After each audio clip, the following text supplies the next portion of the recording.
My name is Daniel Cruz. I'm 30.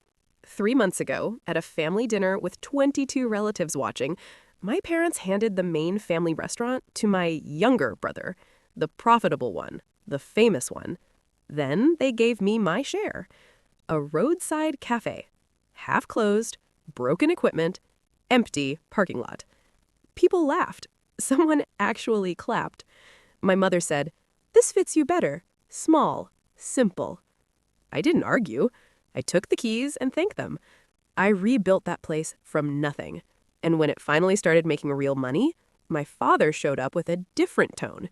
He said, "Now this cafe will belong to your brother." 2 weeks later, my brother's entire business was in my hands. And for the first time, they were begging me. Before I tell you what actually happened, subscribe if this story earns it and tell me your city and time in the comments.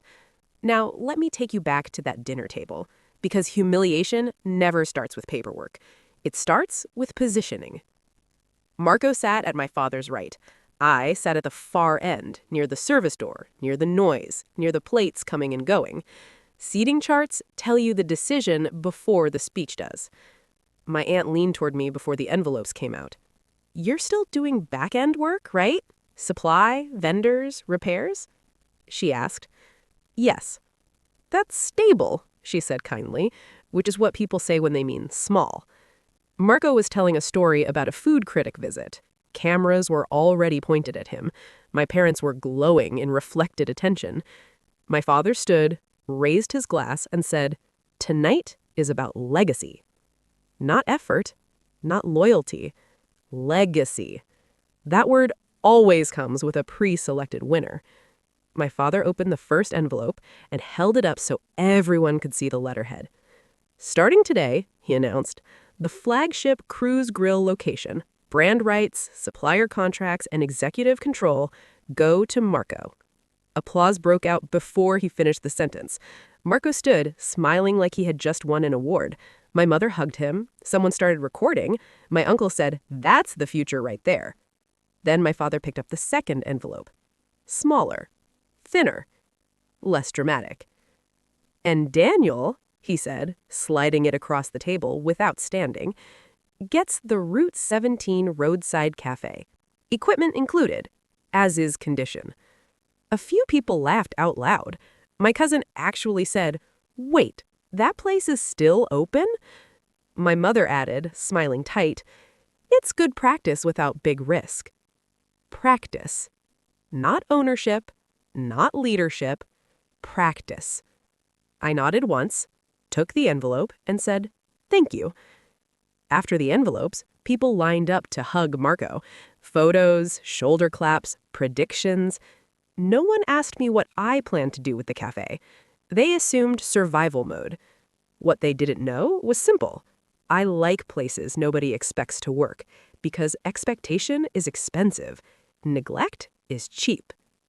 That night, Marco sent a photo to the family group chat. The restaurant certificate already framed. Caption: "Crown fits." My mother reacted with 3 heart emojis. My father wrote, "Earn it daily." I muted the chat. The next morning, when I unlocked the cafe door for the first time, the hinge screamed like it objected to hope. Inside, everything was outdated, but not destroyed, which is different. Destroyed means rebuild. Outdated means upgrade. I walked the floor slowly, counted outlets, checked water pressure, tested burners. One worked. That was enough, because turnarounds don't start with perfect conditions. They start with one working burner and someone willing to stay. I rolled up my sleeves and got to work. What I didn't know yet was this: the smallest property at the table had the oldest paperwork behind it. At that moment, all I saw was dust, rust, and a broken coffee machine that sounded like it was coughing its last breath. The roadside cafe sat 40 minutes from the city, just past a faded gas station and a closed tire shop. The sign leaned sideways like it was tired of standing. Half the letters didn't light up anymore. C-R-U, Caf-A. I unlocked the door and pushed it open. The smell hit first. Old oil, old wood, old air. "This is yours now," my father had said. Not with pride, with closure, like he had checked off a box. I walked inside slowly. 4 tables, 2 booths with cracked red seats, a counter with burn marks, a menu board that still listed prices from 3 years ago. I should have felt insulted. Instead, I felt calm. Because empty things don't argue. They wait. I opened every window, let the air move, swept the floor, filled 3 trash bags before noon. By evening, my hands were black with grease and dust. No ribbon cutting, no family photos, no congratulations posts. Just work. On day 3, the fryer died completely. On day 5, the milk cooler followed. I watched repair videos at night and fixed what I could myself. Burned 2 circuits learning. Pain teaches fast. Customers were rare at first, mostly truck drivers and one older couple who ordered tea and shared 1 sandwich. I treated every order like a full dining room, because habits don't wait for crowds. At the end of week 2, I found a locked drawer under the back office desk. Old metal, scratched label, no key inside. I almost forced it open, then decided not to. Not yet. Some things open better with patience. Marco called once during that time. "You still playing Café, owner?" he asked, laughing. "Yeah," I said. "You should come see the main place," he continued. "We're redesigning the bar. Real investors coming next quarter. This is big league now." I told him that was good. He didn't ask how my place was doing, didn't ask if I needed help, didn't ask anything, really. That told me enough. By week 4, I changed the menu, cut it in half, focused on 5 items I could make perfect, instead of 15 I could make average. Fresh bread, real sauces, simple plates done right. People started coming back. Not crowds. Patterns. Patterns matter more. One afternoon, an older delivery driver sat at the counter, looked around, and said, "This place feels different." "Different good or different bad?" I asked. He smiled. "Different alive." That night, I stayed late doing inventory and finally opened that locked drawer using a small flat tool from my repair kit. Inside were folders. Old ones, stamped papers, lease copies, utility permits, property maps, some with dates going back more than 20 years, all under one original signature, my grandfather's. I frowned. I didn't read deeply. It was late. My brain was tired. I stacked them neatly and put them back. Paperwork is patient. It waits until the right moment to matter. I turned off the lights and stepped outside. The highway hummed in the distance. The café sign flickered once, then held steady for 3 full seconds before going dark again. I smiled at it. "Soon," I said, because momentum had started. Quietly, without witnesses, without applause. And across the city, without me knowing, decisions were already being made about my café by people who believed it was just a minor piece on the board. They were wrong. They just hadn't checked the fine print yet. And fine print doesn't stay quiet forever. But before it speaks, it waits until people get comfortable. Business got steady around week 6. Not viral, not famous, just solid. Morning traffic picked up. 2 construction crews started stopping by daily. A local cycling group added the cafe to their weekend route. I learned their names, their orders, their timing. Consistency builds trust faster than noise. I added 1 new item, slow-cooked beef sandwiches. Nothing fancy, just done right. They started selling out by 2 p.m. For the first time, I couldn't close early even if I wanted to. Cash flow turned positive. Not big, but real. I upgraded the sign lights myself, rewired the dead letters. One by one, they came back alive. Cruise Café. Seeing the full name lit up did something to me I didn't expect. It didn't feel like a leftover anymore. It felt claimed. Around that time, my father started calling more often, not to ask how I was, to ask for numbers.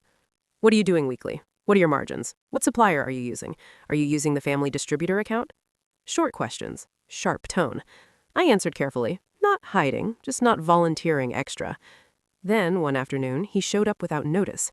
He stood near the counter scanning everything like an inspector instead of a parent, looked at the menu, the receipt printer, the line. "You're charging too low," he said. "It's working," I replied. He nodded once, no smile. "We've decided something," he said. "We. Not I, not your mother, not the family. We. That word usually means the decision is already made. I waited. "We're going to bring your cafe under Marco's restaurant brand," he said. "Unified name, unified suppliers, unified accounting." I wiped the counter slowly. "Why?" "Because brand power multiplies profit.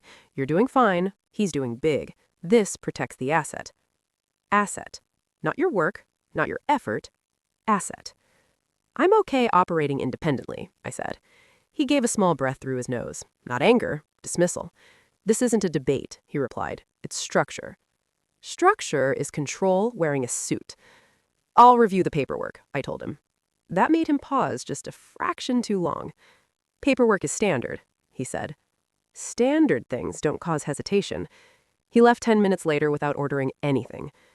That night, after closing the cafe, I opened the old folder again, the one from the locked drawer. This time, I didn't skim. I read every page slowly. The land papers were first. The property lease wasn't signed by my parents. It was signed by my grandfather. That made me sit up. Then I saw the brand registration papers. The cafe name, the original one, had been registered years before my brother's big restaurant ever opened. Same family name, same base brand. But the first legal record pointed here, to this small roadside cafe, not the big city location. I frowned and kept reading. One line stood out.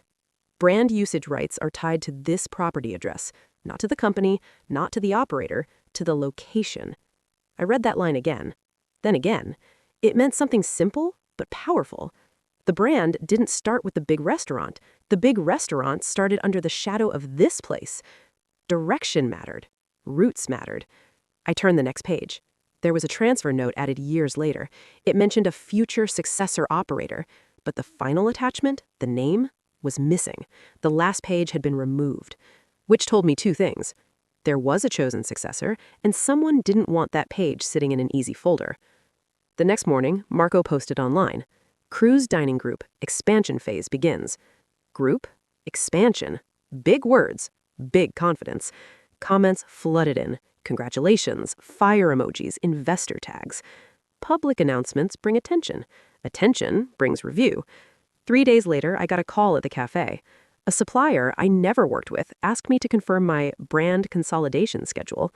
I said, "You've got the wrong place." He checked again. Then his voice changed. "No," he said. "We were told every cruise brand location is being reviewed next week." Reviewed. That word stuck. Small cafes don't get reviewed like that for no reason. That night, I sat in the office looking at the papers again. Something had moved behind the scenes. Quietly. Officially.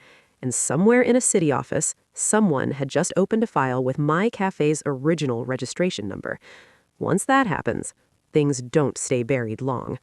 And whatever was missing from that folder was about to surface. 2 days later, I got an email from a regional compliance office. Short message, formal tone. They wanted copies of my cafe's original registration papers and land lease. Not my sales numbers, not my taxes. The origin documents. That was unusual. I scanned everything and sent it. An hour later, I got a reply. Received. Do not modify brand signage until review is complete. Modify brand signage? I looked out the window at my cafe sign. Old logo, original colors, same design Grandpa used. I took a photo and sent it back. The reply came fast. Confirmed. Leave as is. That same evening, my father called. He never calls twice in 1 week. "Are you changing your cafe sign?" he asked. "No," I said. "Why?" Pause. "Just heard things," he replied. Too quickly. "From who?" I didn't ask. I already knew. News travels fast when money is nervous. The next morning, Marco posted again. "Big announcement coming. Full brand unification soon." Unification. That word again. He was smiling in the photo, standing inside the main restaurant, arms crossed like a winner. Comments were full of hype. Investors tagged, local press reacting. But something felt off now. Because if a review was happening, big announcements were bad timing. That afternoon, a woman walked into my cafe in a navy blazer and asked for me by name. No small talk. She showed ID. Regional Brand Registry Office. "I just have a few verification questions," she said. We sat at the corner table. She looked around slowly, taking photos. Not of the food, of the walls, the logo, the menu header. "How long has this sign been in continuous use?" she asked. "Since my grandfather," I said. She nodded and wrote something down. Has anyone asked you recently to move this location under a different master brand? I thought about my father's visit, my brother's post. Yes, I said, last week. She closed her notebook. Thank you, that helps. Helps what? I almost asked, but she was already standing. At the door, she turned and said something strange. Sometimes the smallest location is the anchor point. Then she left. That sentence stayed with me all night. Anchor point. I went back to the locked drawer and checked the folder again, still missing the last addendum page. But now I noticed something I hadn't before, a reference number printed at the bottom corner. Addendum archive copy, vault filed. Vault? Not lost. Stored. The next morning, I called the registry office and gave them the reference number. The clerk typed for a long time, then stopped. His tone changed. Sir, this addendum isn't public record access. Who can access it? I asked. Only the named successor operator. Silence sat between us. I swallowed. And who is that? I asked quietly. He checked again, then said, I can't say over the phone. That's when I knew. The missing page wasn't gone. It was protected. And whoever was named on it was about to matter. Because across town, at the main restaurant, they were preparing a celebration banner. They just didn't know yet it was going to hang at the wrong funeral. The banner showed up on Marco's social page the next morning. Cruise Dining Group, one brand, one future. Big red letters, gold border, smiling faces in the preview. He tagged my parents, investors, local press. Not me. I looked at it for a long time. Then I checked my email. New message. In-person verification required. Records office. Today. I closed the cafe early and drove downtown. The building looked ordinary from outside. Inside, it was silent and formal. My name was already printed at the desk. No waiting. They led me into a small records room. An older man sat there with a sealed folder. Before I open this, he said, confirm your name and cafe location. I did. He broke the seal and turned the last page toward me. My grandfather's signature, official stamps, witness marks. This page was stored separately on purpose, he said. Now it activates. My name was written on the line marked Successor Operator. My chest tightened. He explained this simply, he said. I nodded. Your grandfather first registered the restaurant brand name years ago, and he connected that name to the roadside cafe. Not the city restaurant, not the new branches, that small cafe. I frowned. Connected how? He made it the original home of the name, the man said. The starting point. I stayed quiet. He continued. That means any restaurant using the same name, including your brother's, is supposed to get permission from the owner of the original place. I asked slowly, and who owns that original place now? He tapped the paper. You do. The room went very still. I asked the only question that mattered. What if they're using the name without permission? He answered calmly. Then they're using it without rights. I thought about Marco's giant sign, his menus, his ads, his expansion posts, all using that name. No permission from me because no one ever told me I was the one who had to give it. Why is this active now? I asked. Your grandfather set a condition, he said. It only turns on when you personally run the cafe. I almost laughed. Not years ago, not on paper, only when I actually stepped in and rebuilt it. Timing. Always timing. Will others be told? I asked. He nodded once. Official notices go out this week. Plural. I drove back in silence. Halfway home, my phone rang.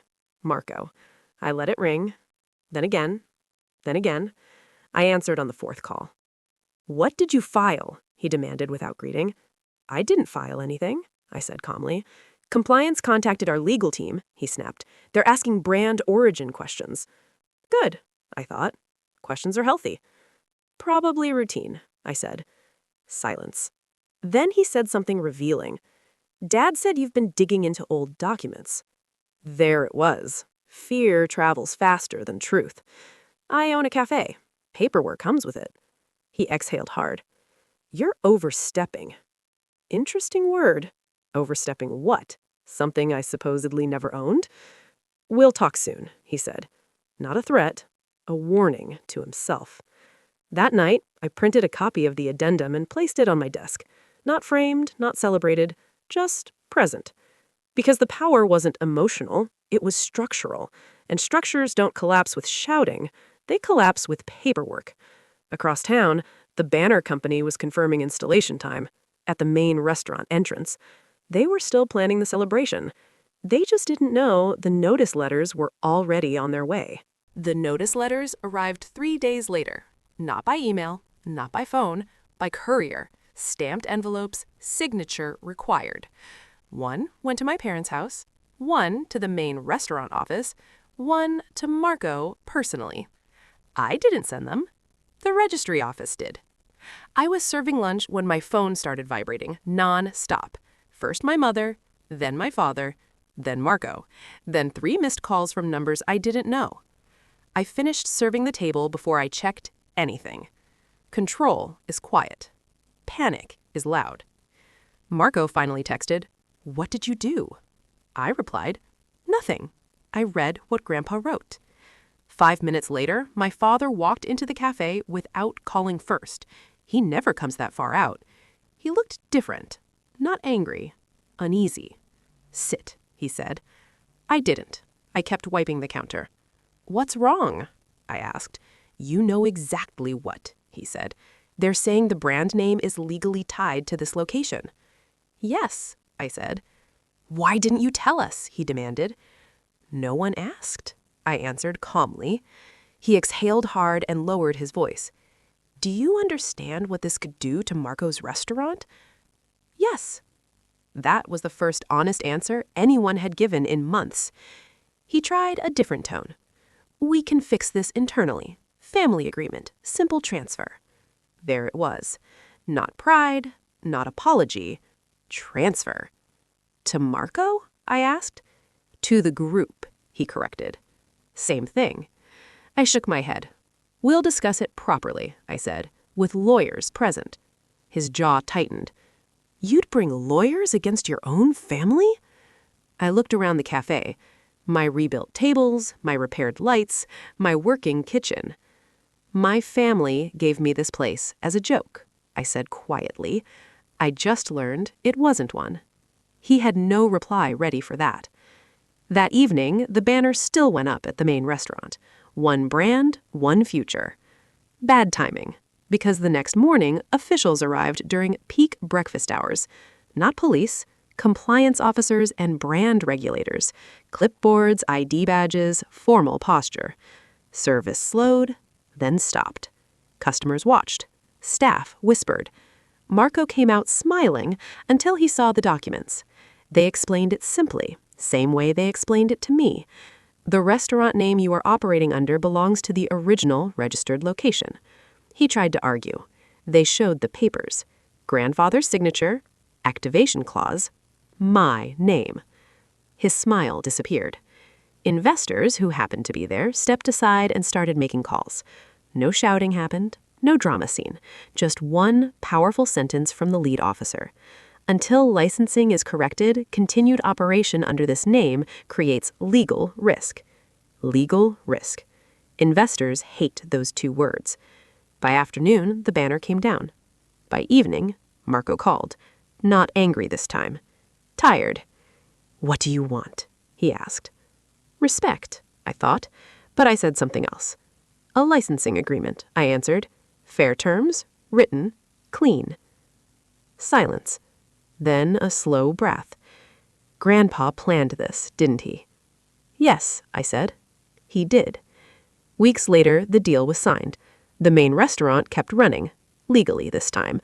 My cafe became what it was always meant to be, the original, the anchor, the start. At the next family dinner, no one laughed when I arrived. They asked before making announcements. Funny how paperwork teaches manners. And that roadside cafe they handed me like a consolation prize? It turned out, it was the foundation they were all standing on.